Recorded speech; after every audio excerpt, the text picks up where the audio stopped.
오늘 제목은 결론은 하나님께 순종. 결론은 하나님께 순종입니다. 그러니까 전도서 결론을 얘기하는데요. 결론은 정확하죠. 이 전도서가 좀 어렵지만, 이 주석학자들이 워낙 공부를 많이 하다 보니까 이 통일된 의견이 없어요. 이 전도서에 대해서 이거다라고 말하는 사람이 없어요. 다 누군 이렇게 말했고 저렇게 말했고 그러다가 끝나요. 그런데 이제 아무래도 우리 설교자들은 설교를 해야 되니까 그 중에 제일 그래도 마음에 와닿고 맞다고 생각하는 부분을 정리해서 말씀드려야 될 것 같아요. 이 전도서는 근데 연구하면 할수록 너무 재미난 책 같아요. 특별한 책 같아요. 우리 잘 아시는 것처럼 전도서가 뭐로 시작한다 그랬죠? 우리 1장을 보십시오. 뭐로 시작합니까? 1장 2절. 1장 2절 읽어볼까요? 시작. 전도자가 이르되 헛되고 헛되며 헛되고 헛되니 모든 것이 헛되도다. 예, 이렇게 시작했잖아요. 자, 이제 오늘 다시 12장 가보시면 9절부터 읽었는데 8절을 보세요. 12장 8절 시작. 전도자가 이르되 헛되고 헛되도다. 모든 것이 헛되도다. 시작할 때 헛되고 헛되도다. 모든 것이 헛되도다. 그리고 끝날 때 헛되고 헛되도다. 모든 것이 헛되도다. 이걸 봐도 누가 봐도 이게 아주 굉장히 치밀하게 조직적으로 썼다는 걸 이야기하잖아요. 근데 그 안의 내용이 너무 이렇게 복잡하기 때문에 그 통일적인 내용을 찾아볼 수 없다는 거죠. 근데 이게 연구하면 할수록 재미난 일이 뭐냐면 전도서가 모두 몇 장으로 돼 있어요? 몇 장으로 돼 있죠?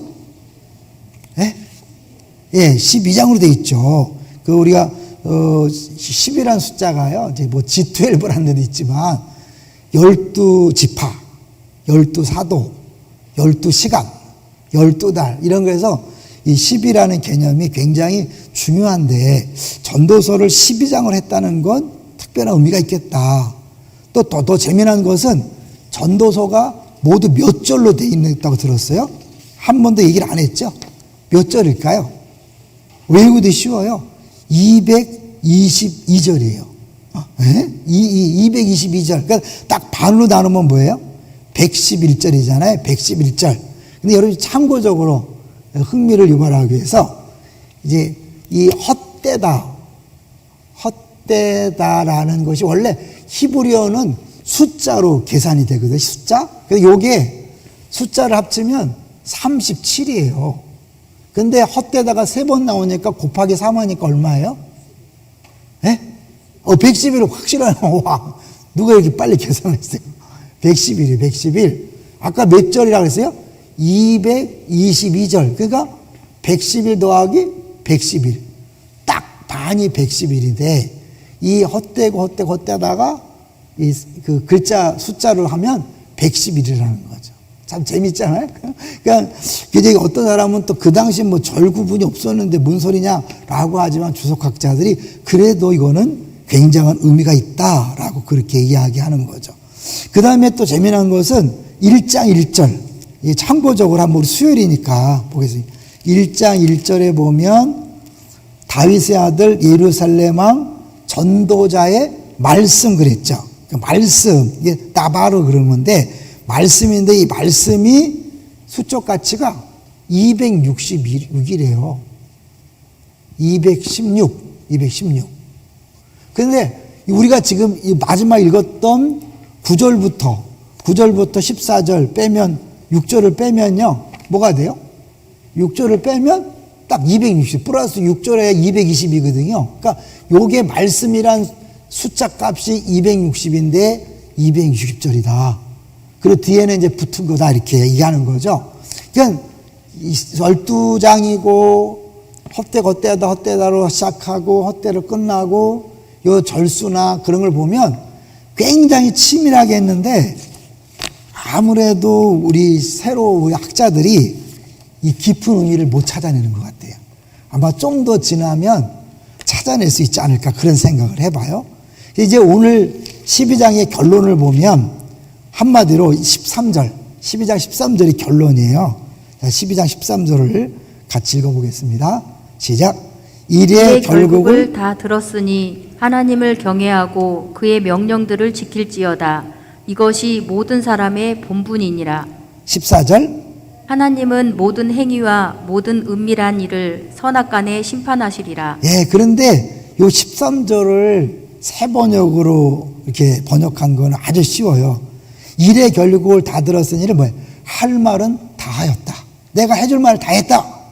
결론은 이것이다. 뭐냐? 결론이 뭐냐면 하나님을 두려워하라. 그분이 주신 계명을 지켜라. 이것이 바로 사람이 해야 할 의무다. 새벽에도 잠깐 말씀드렸지만 이게 답이라면 질문을 두 군데에서 찾아볼 수 있는데 우리 6장 12절로 가볼게요. 6장 12절. 6장 12절에 보면 궁극적으로 전도서가 하는 질문이 나와요. 6장 12절. 12절 같이 읽어볼게요. 시작. 헛된 생명의 모든 날을 그림자같이 보내는 일평생에 사람에게 무엇이 낙인지를 누가 알며 그 후에 해 아래서 무슨 일이 있을 것을 누가 능히 그에게 고하리요. 이게 수사 의문문이라는 거죠. 누가 알겠는가? 뭐예요? 아무도 모른다는 거죠. 누가 알겠는가? 아무도 모른다. 누가 그에게 고하겠는가? 아무도 고할 사람이 없다. 이제 그런 거죠. 요거를 요 6장 12절도 제가 새 번역을 읽어드릴게요.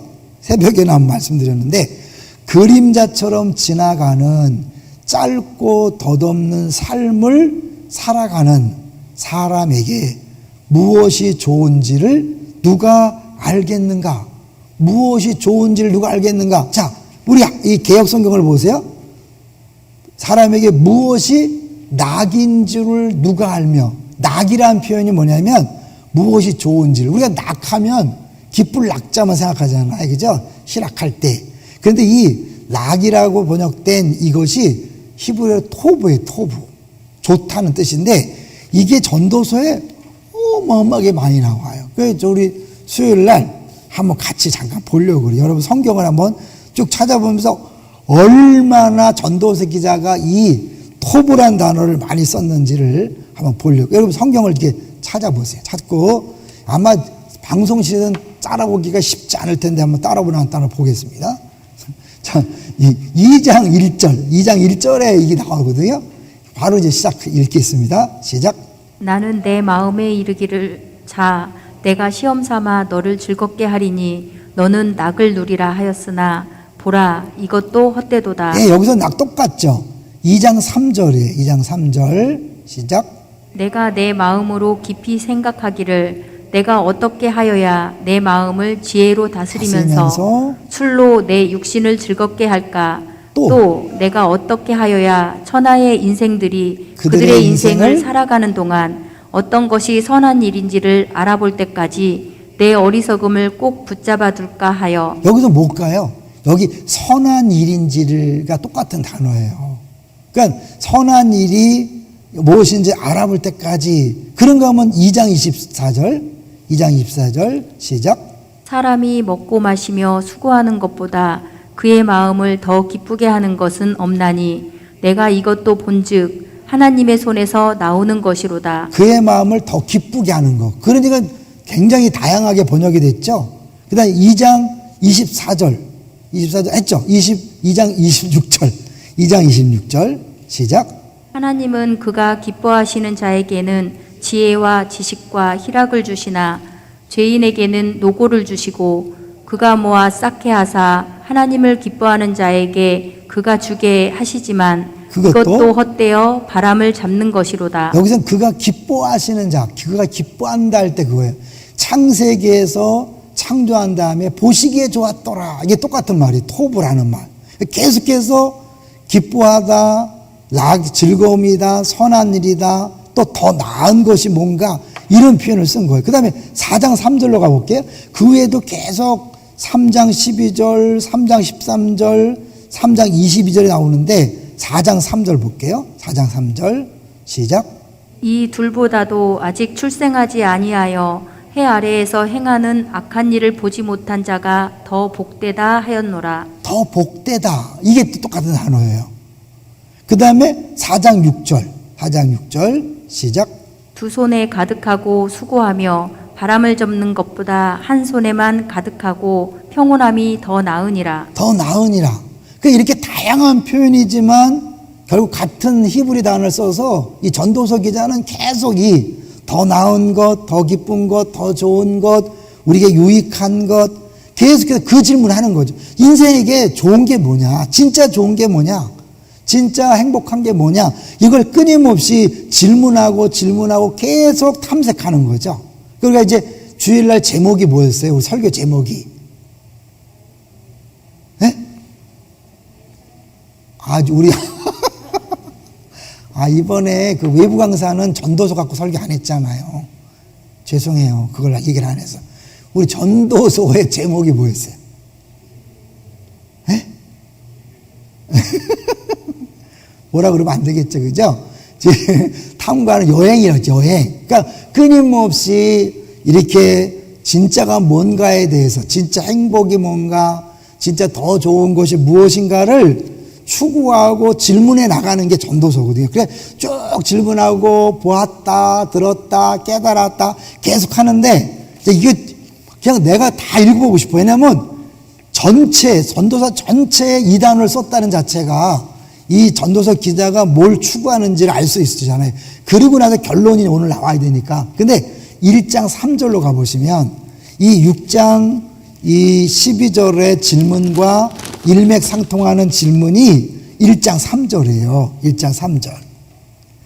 같이 읽어보겠습니다. 시작. 해 아래서 수고하는 모든 수고가 사람에게 무엇이 유익한가? 유익한가? 결국 무엇이 가장 좋은 것인가? 그래서 살림이 좀 나아졌습니까? 살림이 나아졌습니까? 무엇이 그렇게 더 이익이 됩니까? 라고 묻는 거죠. 그러니까 그렇게 수고하고 애쓰고 난리치는데 결국 정말 좋은 거냐? 너한테 좋은 거냐? 우리에게 좋은 거냐? 라고 계속해서 질문을 하는 거죠.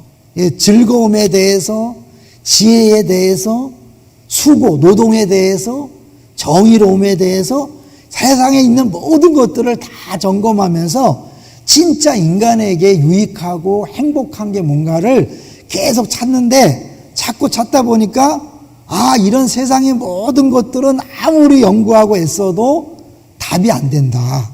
그러면서 답을 찾은 게 뭐예요? 창조주를 기억해야 된다. 그런 거잖아요. 자, 그래서 우리 11장 9절을 볼까요? 11장 9절. 11장 9절. 시작. 내 어린 때를 즐거워하며 내 청년의 날들을 마음에 기뻐하여 마음에 원하는 길들과 내 눈이 보는 대로 행하라. 그러나 하나님이 이 모든 일로 말미암아 너를 심판하실 줄 알라. 네, 하나님이 이 모든 일로 말미암아 너를 심판하실 줄 알라. 심판이라는 게 중요한 게 뭐냐면요. 하나님이 없다고 하는 사람에게는 심판이라는 개념도 없죠. 심판이라는 개념이 없다는 건 뭐냐면 옳고 그름도 없는 거예요. 근데 우리가 어떻게 저런 인간이 있나, 하나님 뭐 하시냐. 지금 그렇게 말하려면 하나님을 인정해야 돼요. 그러니까 하나님의 창조를 인정해야 이 창조할 때에 목적이 있고 목적대로 못 산 것에 대한 심판이 있으니까 하나님을 창조주로 인정해야 옳고 그름의 기준이 생기는 거예요. 근데 우리는 하나님을 인정하지 않으면서 자기 감정대로 무엇이 옳은가 그른가 무엇이 유익한가 합당한가를 아무리 찾아봐도 소용이 없다는 거예요. 아무리 막 떠들고 그래도 결국은 이 모든 것이 옳고 그름과 유익과 목적 이런 걸 알려면 하나님이 이 세상을 창조했다는 걸 인정해야 된다. 근데 하나님을 창조주로 인정한다면 창조주를 만들어 놓고 끝나는 게 아니라 마지막 날에 심판한다라는 것까지 가는 거죠. 그래서 이제 결론은 이제 오늘 나온 거예요. 이렇게 하나님의 창조하셨고 하나님 목적이 있고 하나님 목적대로 살지 않았을 때 심판한다라는 것들이 이제 됐을 때 13절. 그러므로 우리가 해야 될 게 뭐냐. 자, 다시 12장 13절로 가볼 거예요. 12장 13절 시작. 일의 결국을 다 들었으니 하나님을 경외하고 그의 명령들을 지킬지어다. 이것이 모든 사람의 본분이니라. 그래서 이제 그의 명령들을 지킬지어다가 먼저 나오지 않고 그 앞에 뭐가 나왔나 잘 보세요. 뭐가 나왔어요? 하나님을 경외하고. 그러니까 단순히 그의 명령들만 지키라 그러면 이건 우리한테 굉장한 부담이고 고통이고 불가능한 거죠. 근데 그의 명령들을 지키라고 하기 전에 먼저 나온 게 뭐냐면 하나님을 경외하는 거예요. 이 하나님을 경외할 때 그의 명령을 지키는 것은 의무나 짐이 아니라 기쁨과 즐거움이에요. 그래서 오관사님을 부탁해서 영문 3개를 준비했어요. 예, 그 번역을 우리 오관사님 했으니까 제가 직접 하지 않고 오관사님에게 자꾸 부탁하는 건 뭐냐면 오관사님도 할 수 있으니까 여러분도 할 수 있다 이런 거거든요. 오늘 무시하는 게 아니라 오관사님이 번역기를 돌려서 하는 거예요. 이게 아주 뭐 지혜로 와서 번역기를 잘 돌려요. 이게 쉽지 않거든요, 사실은. 자, 얘 볼게요. 성경에서 읽어주세요. 시작. 성경에서 하나님을 경외한다는 것은 완전히 다른 것으로 다른 종류와 거의 반대되는 것입니다. 여기서는 뭐냐면 설명하면 경외한다는 게 두려움이에요. 두려움. 그 우리 한글은 경외라고 썼지만 영어 성경어는 fear예요. fear. 그래갖고 하나님을 경외한다 아니면 두려워한다 똑같은 단어를 쓰거든요. 그래서 여기 다른 거와 다르다는 건 뭐냐면 다른 두려움, 뭐 귀신을 무서워하고 심판을 무서워하고 그런 것들 두려워하는 것과 다른 것이라는 거죠. 다시 보여주세요. 다른 두려움과 완전히 다른 종류라는 거예요. 그래서 항상 경외하는 자, 시작. 항상 경외하는 자는 복되거니와 두려움이 복이 된다고요? 네. 잠언 18장은 두려워할수록 행복해진다라고 말합니다. 네. 말 돼요, 안 돼요? 어떻게 두려워할수록 행복해지죠? 그러니까 이게 경외라는 자체가 경외는 하면 할수록 경외하니까 이춘자 집사님 딸 집이 생각나네. 경외할수록 더 걸어갈수록 행복해진다라고 말하는 거죠. 자, 시편 130편에는 주께서 내 죄를 용서하셨으므로 다음은 뭐인가요? 주님을 경외합니다. 네, 용서했는데 그냥 두려워하는 게 아니잖아요. 그죠? 그냥 무서워하는 게 아니라 감사해서 하나님 앞에 무릎을 꿇는 거죠. 그 다음에 이 말씀이 시작. 이 말씀이 이상하고 비논리적으로 들린다면 하나님을 경외한다는 것을 당신은 전혀 이해하지 못한 것입니다. 하나님의 계명이 당신을 쥐어짤 것입니다. 표현 잘했죠. 잘 번역한 거예요. 제가 그래서 이걸 이해하기 쉽게 하기 위해서 새벽에 무슨 예화를 들었죠? 제가 김민중 목사님 앞에 동산교회 출신 교역자들 중에 가장 많이 추위를 타는 사람이 저는. 뭔 말인지 알죠? 추위 탄다는 거. 제일 조심하고 말을 못하고 그래요. 제가 이빨인데도 김민중 목사님 앞에서는 꼼짝 안 했어요. 못했어요. 막 떠들다가도 오시면 그냥 잠잠했어요. 지금도 제일 말을 안 해요. 근데 그게 뭐 목사님 말 나를 때린다든가 불이익을 진다든가 야단을 쳐서가 아니라 내 마음속에 존경하는 마음이 있는 거죠. 근데 존경해서 흠이 없는 게 아니에요. 흠이 많으셔요. 죄송하지만. 새벽에도 얘기했지만 못 들은 분이 있어서 우리 임직식 하는데 한 명씩 다 사진을 찍는다고 막 화가 나신 거예요. 내가 막 계속 들리게 이게 뭔 짓이냐고 막 그러면서 막 화를 내고 막 간다 그러는 걸 조상공사 억지 붙잡았대요. 그냥 계속 끝까지 순서 끝날 때까지 막 툴툴거리시고 막 그러시는 거예요. 그리고 이제 막 화가 나셨으니까 내려가다가 우리 그 택배 막 한 배 있잖아. 이런 건 생사 때 잘 준비해놔야지. 이게 지저분하잖아. 열이 나니까 막 화가 나는 거예요. 인격적으로는 아주 잘 다듬어지지는 않으셨어요. 그러나 전혀 그것이 저에게요, 무시하지 않아요. 목사님, 그러려니 한 거예요. 목사님이 그런 게 다 사랑하고 존경하기 때문에 그런 흠이 뭐 괜찮아요. 그냥 흥분하셔도 괜찮고, 그렇게 막 날쳐도 전혀 내 마음속에 불편하지 않는 거예요. 아유, 목사님이 좀 열을 받으셨구나. 그리고 나한테 막 지적하고 막 그래도 기분 나쁘질 않아요. 뭐예요? 내 안에 사랑과 존경함이 있잖아요. 근데 부족한 사람도 그런데 하나님에 대해서 정말 사랑하고 존경하잖아요. 그러면 정말 100% 그 앞에서 이제 철저하게 무릎을 꿇는 거죠. 자, 두 번째 보여주세요. 두 번째 영문 볼게요. 또 읽어주세요. 성경에서 하나님을 경외함에 대해 말씀하실 때는 사랑의 크기와 능력과 그분의 위대하심 앞에서 느끼는 경이로움과 놀라움에 대한 두려움의 내적 상태를 의미합니다. 그것은 권능과 거룩함뿐 아니라 하나님의 사랑과 자비 앞에서 경외와 존경, 두려움과 떨림, 놀라움의 내적 상태입니다. 주를 향한 두려움은 상처에 대한 두려움과는 정확히 반대 방향으로 작용합니다. 주를 경외함은 자신의 모든 것을 잇는 데에 도움이 됩니다. 당신이 하나님을 경외할 때에 하나님은 더욱 위대해 보이십니다. 네, 주를 경외함은 자신의 모든 걸 잇는 데 도움이 되는 거예요. 여기서 상처에 대한 두려움보다도 허트라 그래갖고 나를 막 때리고 공격하는 것에 대한 두려움과 정반대라는 거죠. 너무너무 날 사랑하니까, 너무너무 나에게 은혜를 베푸니까 그 앞에서 그분이 너무 크게 보이는 거예요. 여러분 그거 아세요? 정말 나를 사랑하고 막 무한 사랑할 때 그 상당가 커 보이는 거, 그거 경험하셨나 모르겠다. 표정을 보니까 뭐 잘 느낌이 안 돼. 이제 그런 분 사람이 여러분 한 명이라도 있으면 아는 거죠. 그게 정말 존경스럽고 인정하는 거죠. 근데 그럴 때 그 큰 걸 보면 다른 것들이 작게 보이면 특별히 자기 자신의 뭐 열등감이나 사람에 대한 두려움이나 잘하고 못하고 이런 것들이 상대로 작게 보이는 거예요. 그러니까 우리가 신앙생활이 변하지 않는 이유는 뭐냐면 진짜 볼 걸 못 보니까 큰 걸 못 봤기 때문에 작은 걸 크게 보는 거예요. 그냥 뭐 다른 사람 말 한마디, 다른 사람 좀 잘 되는 거 시기 질투가 커지는 게 뭐냐면 이걸 못 보니까. 여러분 쉽게 해서 뭐 그랜드 캐년이나 막 그 중국의 큰 산을 보고 오잖아요. 그러면 동네 산이 어떻게 돼요? 좀 약간 우습게 보이죠, 그죠? 죄송해요, 안 갔다 오신 분들 있는데. 그렇게 큰 거를 보고 나면 작은 것이 상대적으로. 그러니까 하나님을 경외한다는 건 정말 하나님의 크심을 아니까, 발견하니까 다른 게 다 작아 보이는 것이다. 마지막 세 번째를 볼까요? 마지막 세 번째. 자, 읽어보세요. 시작.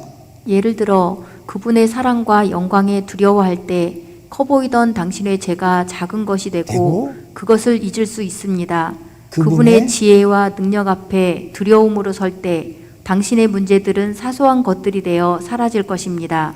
그분의 자녀 삼음과 보호하심 앞에 두려움으로 설 때 다른 이들의 모욕과 비판은 아무것도 아닌 게 됩니다. 그것이 하나님을 경외하는 기쁨입니다. 하나님을 두려워함은 하나님이 더욱 크고 더욱 영광스럽고 더욱 놀랍게 보이게 합니다. 어떤 의미에서는 하나님의 위대함의 무게에 굴복하여 마음의 축복을 받아 스스로에게 벗어나 마침내는 자유로워집니다. 우리가 하나님 영광을 본다 그러잖아요. 영광이란 단어의 기본 뜻은 무겁다. 그러니까 하나님의 그 임재를 경험하면 그 영광의 무게 앞에 다른 것들은 다 아무것도 아닌 거예요. 그러니까 여러분 예배 때 찬양이 단순히 즐거움이 아니라 예배 시간에 찬양과 설교와 기도 시간에 하나님 임재를 경험하며 그 하나님 그 위엄하심 그 영광 앞에 다른 모든 것들이 다 사라지는 거죠. 세상과 나는 간 곳 없고 주만 보이도다. 이런 경험이 있으신가요? 그래서 예배를 사모하는 거예요. 예? 그 예배 때 하나님의 임재를 경험하면 그 무게 때문에 다른 것들은 다 우습게 보이는 거죠. 하찮게 보이는 거예요. 우리의 고민, 염려, 걱정들이 다 사라지는 예배가 그런 거거든요. 근데 여러분 그런 걸 경험 안 했기 때문에 있으려 상상도 못하고 기대도 못하죠. 아니요. 모든 예배가 그럴 수 있는 거예요. 그래서 그 예배를 드리고 나면 내가 갖고 있었던 모든 문제가 요런 거 갖고 내가 근심했구나. 요런 거 걱정했구나. 웃기고 자빠졌네. 여기 자빠졌다는 표현이. 여기 스스로 자기한테 하는 거죠. 네? 그러니까 이 아무것도 아니게 되는 거예요. 자, 그 얘기. 그 하나님 앞에 그렇게 경외했을 때 자연스럽게 나오는 게 뭐예요? 그의 명령들을 지키는 거죠. 시편 1편 가볼까요? 시편 1편. 우리는 하나님 말씀을 지키는 것이 아직도 집으로 느껴진다면 이게 경외하심을 모르는 거죠. 시편 1편에 가면 하나님 계명에 대해서 어떻게 느끼는가 나오잖아요. 1편 2절, 시편 1편 2절 같이 읽어보겠습니다. 시작. 오직 여호와의 율법을 즐거워하여 그의 율법을 주야로 묵상하는도다. 정말 율법을 즐거워하여 묵상한 경험이 있습니까? 하면 할수록 너무 좋은 거예요. 알면 할수록 너무 좋은 거예요. 근데 그 틴켈러 목사는 그런 표현을 써요.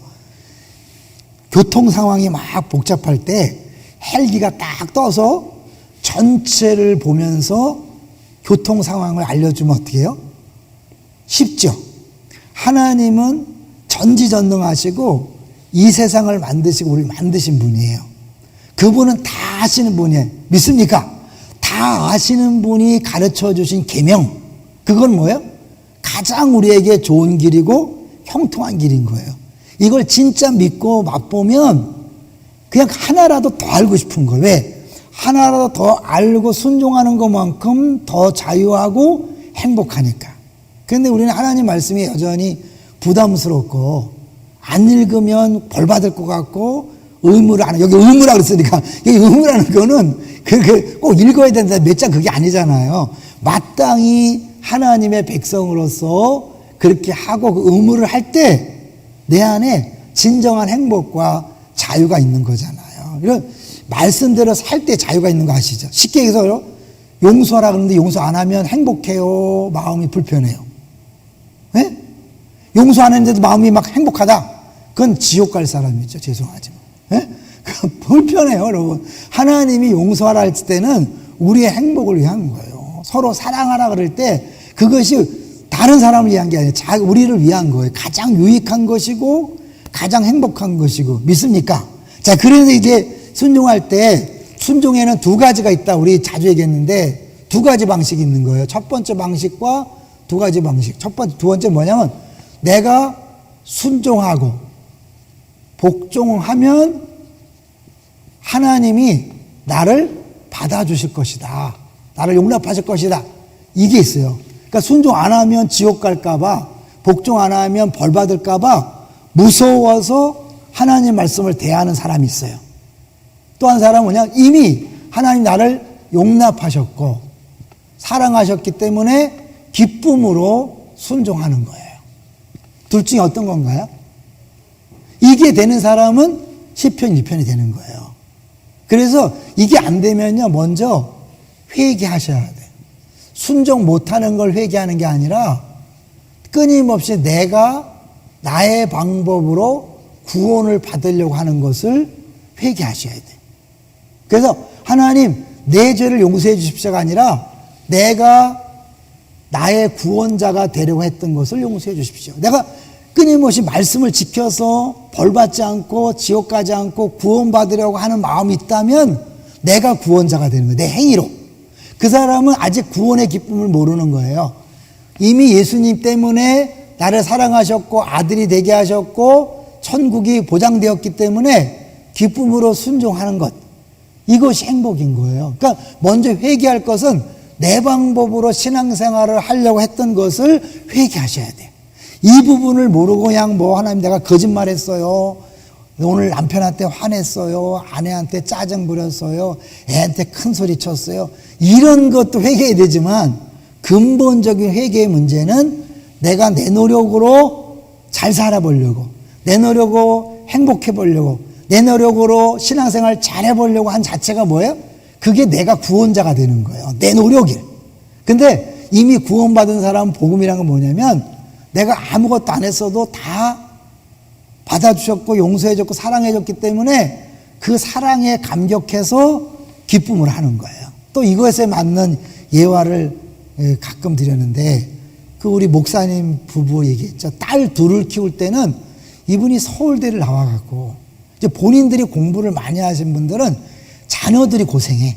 왜? 자기 수준에서 애들을 키우거든요. 그러니까 이 딸 둘이 공부는 잘했어요. 근데 나중에 애 낳고 가서 어느 날 화가 나니까 그러더래요. 엄마 아빠가 해준 게 뭐 있냐고. 그렇게 목숨 걸고 애들 잘 되도록 딸 둘을 키웠는데 나중에 딸 둘이 엄마 아빠가 해준 게 뭐 있냐는 거예요. 목사님 부부한테. 왜냐하면 이 자기를 위해 했다고 했지만 다 자기를 위하게 생각하지 않은 거예요. 사랑이라고 느끼지 않은 거예요. 그래서 이분들이 한 아이를 입양하기로 했는데 혼혈아를 입양한 거예요. 근데 이 아이가 한 번 입양됐다 파양됐기 때문에 마음이 다쳐서 1년 동안을 이 목사님하고 눈을 안 맞히더래요. 근데 끝까지 100% 용납이 뭔가를 실천하고 싶었대요. 딸 둘을 키우면서 못한 거를 이 아이에게는 진짜 복음에서 말하는 무조건적인 용납, 무슨 말을 하고 무슨 표정을 짓고 무슨 반응을 해도 100% 사랑하는 걸 보여주려고 했대. 그래서 1년이 지나니까 조금 애가 달라지고 그러면서 이제 애가 그 사랑을 받아들이더래요. 그리고 결정적인 게 기억하나 모르겠어요. 애가 이제 어느 정도 컸을 때 친구들이 도둑질 하자고. 그러니까 죄성이 뭐가 필요해서 도둑질하는 게 아니야. 어거스틴이 말한 거잖아요. 과일을 내가 서리했는데 알고 봤더니 배고파서 한 것이 아니라 따먹지 말라고 한 그 금지를 어기고 싶은 죄성이 있다는 거예요. 애들이 왜 도둑질을 하고 죄를 짓냐면 하지 말라는 걸 할 때는 쾌감이 있는 거예요. 죄덩어리기 때문에. 근데 그거를 애들이 도둑질 하자 그럴 때 이 아이가 나 못해. 왜 못해? 그랬더니 우리 엄마 아빠가 나를 너무 사랑하기 때문에 다 못해. 그랬다는 거예요. 아시겠어요? 내가 해서 야단 맞을까봐 왜 맞을까봐 안 하는 게 아니라 너무너무 큰 사랑을 받았기 때문에 그 사랑 때문에 못한다는 거예요. 근데 이 차원이 이해가 되실라 몰라. 한 번도 그런 경험을 못 하셨으니까 너무 사랑하고 너무 존경하고 너무 감사하면요 무서워서가 아니라 기뻐서 즐거움을 하는 거죠. 그리고 하고 나서 어떻게 해요? 자랑할 수 있는 거죠. 엄마 아빠 애들이 도둑질 하자는데 안 했어. 하나님에게 이제 우리가 그런 거예요. 구원받고 복받기 위해서가 아니라 이제 하나님 사랑이 너무 커서 내가 하는 거죠. 딱 거기서 하나님 봤죠? 내가 하나님 사랑 때문에요 참았어요. 하나님 때문에 내가 이거 안 했어요. 이거는 뭐 이렇게 대가를 바라는 게 아니잖아요. 너무 사랑하는 것 때문에 그분을 존경하기 때문에 경외하기 때문에 기쁨으로 하는 거죠. 주님이 우리가 원하시는 거고 이 전도서가 구약이지만 복음 중에 복음에 많은 게 뭐냐면 결국 이 결론이 나오려면 그냥은 안 되는 거죠. 예수 그리스도를 통해서 나오는 거죠. 예수 그리스도가 나를 위해 죽으셨고 하나님은 나를 위해 아들을 희생했다는 거. 완벽한 사랑, 완벽한 은혜를 나에게 베풀었기 때문에 그래서 진짜 경외함, 하나님에 대한 경외함 때문에 계명을 지키는 거죠. 근데 지키면 지킬수록 어때요? 그 맛을 아는 거죠. 맛을 봐야 맛을 아는 것처럼 선하심을 맛보아 아는 거죠. 와, 이렇구나. 예를 들면 제가 이제 오간사님하고 이렇게 자주 이렇게 하기 때문에 이런 뭐 IT 계통에서 하나씩 배워요. 그러면 아, 이런 게 있었구나. 그게 뭐야? 하나 알면 얼마나 재밌고 얼마나 쉬운지 몰라요. 모를 때는 막 답답하고 어렵게 하던 걸 알면 쉬워요. 그런 거 있죠. 스마트 기능도 그렇잖아요. 알면 쉬워요. 막 그거 막 문자 왔는데 막 비밀번호 누라 그러니까 막 이거 어디 갔는지 몰라갖고 또 다시 처음부터 시작하는 게 아니라 그냥 뭐 한번 누르면 이런 거 하나의 기능을 알면 행복하잖아요. 하나님이 우리의 계명을 준 거냐 쉬운 얘기로 스마트폰에 기능들을 준 거거든요. 쉬운 얘기로 우리가 마음껏 누릴 수 있도록 기능을 줬는데 우리가 그 기능을 사용하지 않는 거예요. 아유 난 귀찮아. 아유 힘들어. 난 손가락이 굵어서 안 돼. 뭐 이러면서 그래갖고 그 비싼 스마트폰을 그냥 전화하고 받는 데만 쓰는 참 안타까운 인생들 있잖아요. 근데 그 비싸잖아. 그거는 쓰나 안 쓰나 그건 가격은 있는 거잖아요. 근데 쓰면 쓸수록 어마어마한 행복과 풍요를 누리잖아요. 내가 온 것은 양으로 생명을 얻게 하고 풍성케 하려 하며 66권은요 이제 무서워서 지키는 게 아니에요.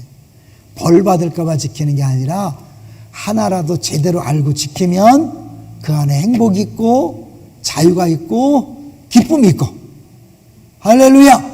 그러니까 자연스럽게 어떻게 내가 기쁘고 감사하니까 선을 행하게 되는 거죠. 이게 낙을 누리며 선을 행하는 것보다 더 좋은 게 없다. 근데 억지로 선을 행하려면 어렵잖아요. 내가 너무 감사하니까 기뻐하니까 자연스럽게 나를 위해 살지 않고 이웃을 위해 사는 거죠. 그러다 보면 가는 데마다 가정이 천국으로 변하고 직장과 사업장이 천국으로 변하는 거죠. 전도서 너무 멋있는 책이에요. 멋있는 성경이에요. 사실 그래서 영어로요. 전도서하고 잠언인가를 제일 먼저 번역했대요. 영어로요. 우리 잘 몰랐잖아요.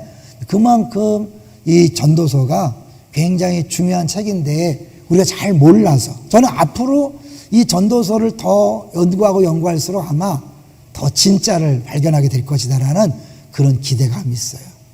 짧은 시간에 이제 오늘로서 전도서는 끝낼 거예요. 3년 뒤에 만나요. 왜 맨날 전도서, 방송에도 전도서, 새벽에도 전도서 하냐? 너무 할 게 많아서 오늘까지 하고, 이제 다음 주는 이 성경 강의 못해요. 왜냐하면 다음 주 뭐가 있죠? 드디어 성맥이 3년 6개월 만에 졸업을 합니다. 많이 축하해 주세요. 또 성맥 졸업식이니까 나 안 가 그러지 말고요. 수요일 날 나온 사람은 비가 오나 눈이 오나 누가 강사를 쓰나 무슨 프로그램이 있나 없나 나오셔야 돼요. 제일 안타까운 사람은 뭐냐면 딱 봐. 오늘 누가 설교하는구나. 갈까 말까. 오늘 행사야? 갈까 말까. 너무 똑똑한 척 하지 마세요. 전도서가 그거잖아. 이게 언제 은혜가 임할지 아무도 모른다. 씨를 뿌릴 때 이게 날지 저게 날지 두개 날지 모른다. 이번 수요일날 은혜가 임할지 다음 주 수요일날 은혜가 임할지 모른다. 아시겠죠? 그게 전도자잖아요. 근데 분명한 것은 하나님 우리를 사랑하시기 때문에 가장 좋은 걸 주신다. 할렐루야. 기도하겠습니다.